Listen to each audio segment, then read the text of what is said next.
दोस्तों, क्या आप जानते हैं कि हिंदुस्तान में एक आम मुसलमान की सुबह कैसी होती है? नफरत फैलाने वाले लोगों की अगर माने तो मुसलमान सुबह उठकर ना तो हाथ धोता है, ना मुंह धोता है, ना चाय पीता है और ना ही काम पर जाने की फिक्र करता है, बल्कि उसका दावा है, यानी नफरती चिंटुओं का दावा है कि मुसलमान सुबह उठते ही एक काम की प्लानिंग करता है और वो है जिहाद। कभी लैंड जिहाद, कभी थूक जिहाद, कभी यूपीएससी जिहाद और एक अब नया जिहाद लॉन्च किया गया है जिसका गोदी मीडिया ने नाम दिया है कॉरपोरेट जिहाद। जी हां, इल्जाम यह है कि मुस्लिम नौजवान टीसीएस जैसी बड़ी कंपनियों में मेहनत करके नौकरी इसलिए नहीं करते हैं कि उन्हें अपना घर चलाना है, बल्कि इसलिए करते हैं ताकि वहां काम करने वाली गैर मुस्लिम बहनों का मजहब बदल सके। आज की इस वीडियो में हम इसी खौफनाक दावे की हकीकत को समझने की कोशिश करेंगे कि क्या वाकई टीसीएस में कोई धर्मांतरण का रैकेट चल रहा था या फिर ये एक प्रेग्नेंट मुस्लिम एम्प्लॉय और पूरी कौम की इमेज को डैमेज करने की सोची समझी साजिश है। इसलिए आखिर तक बने रहिएगा, क्योंकि सच वो नहीं है जो आपको ये बिकाऊ चैनल चिल्ला चिल्ला कर बता रहे हैं।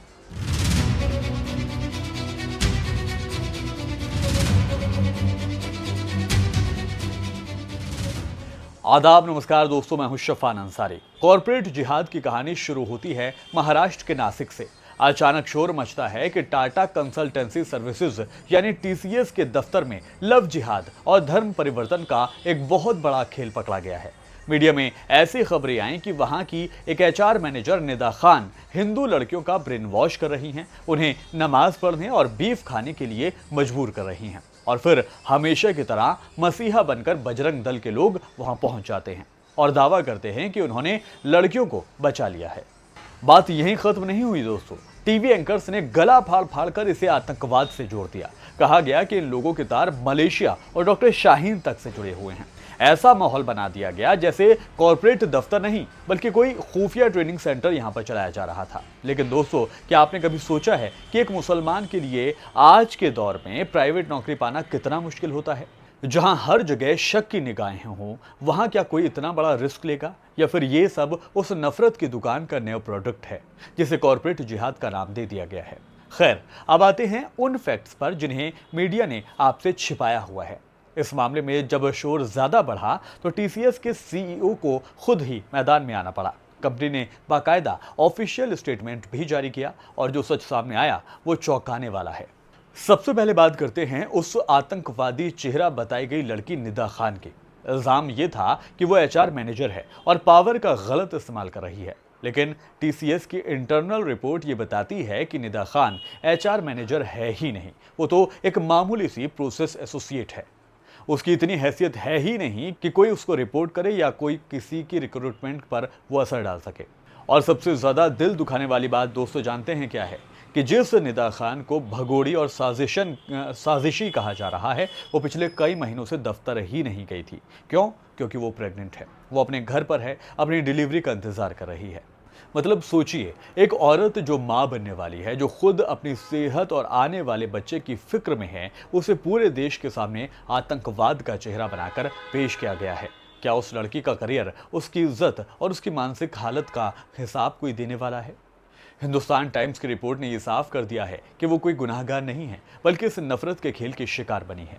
इस पूरी कहानी में एक और मजाकिया दावा किया गया है कि लड़कियों को नमाज पढ़ने और बीफ खिलाकर मुसलमान बनाया जा रहा था। दोस्तों, यहाँ पर ये आराम से जान लो कि महाराष्ट्र में बीफ पर पहले से ही पाबंदी है, तो ये बीफ दफ्तर में आ कहां से रहा था? क्या बजरंग दल वाले यहाँ नहीं पहुंचे? और रही बात मजहब बदलने की, तो क्या ये कोई 1 मिनट का काम है?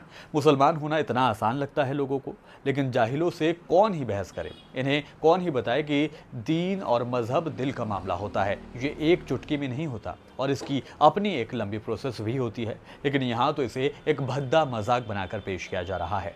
असल में मकसद मजहब को बचाना नहीं है, बल्कि उस मुस्लिम नौजवान को निशाना बनाना है जो आज के इस दौर में भी पढ़ लिख कर आगे बढ़ने की कोशिश में लगा हुआ है।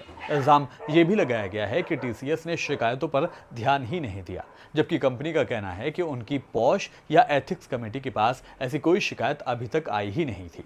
तो फिर ये सारा ड्रामा आखिर किसके इशारे पर किया जा रहा था?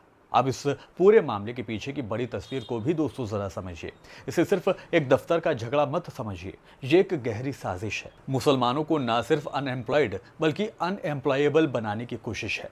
यानी ऐसे हालातों को पैदा कर देना कि कोई कंपनी किसी मुसलमान को नौकरी देने से 1000 मरतबा 100 मरतबा पहले सोचे। जब राज्य के मुख्यमंत्री जैसे ओहदे पर बैठे लोग खुद कॉरपोरेट जिहाद जैसे लफ्ज़ों का इस्तेमाल करते हैं तो वो एक मैसेज देते हैं।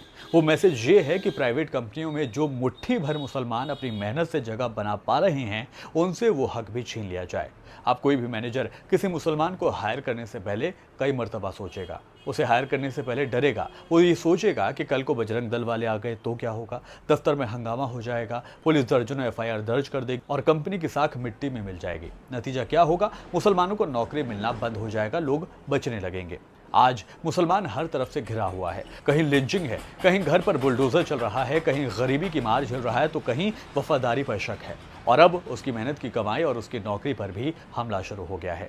दानिश शेख जैसे किसी शख्स ने अगर कुछ वाकई गलत किया है तो उसे कानून के मुताबिक सख्त सज़ा मिलनी चाहिए और हमें कोई इस पर एतराज़ होना भी नहीं चाहिए।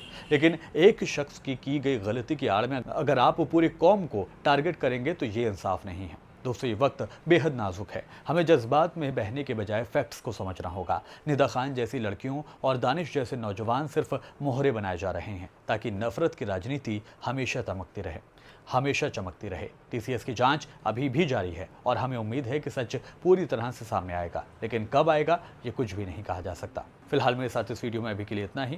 वीडियो पसंद आया तो वीडियो को लाइक कीजिए, शेयर कीजिए और आप इस वीडियो पर अपनी क्या राय रखते हैं वो भी कमेंट बॉक्स में दे सकते हैं। फिलहाल मुझे दीजिए इजाज़त, फिर होगी मुलाकात। आदाब, नमस्कार।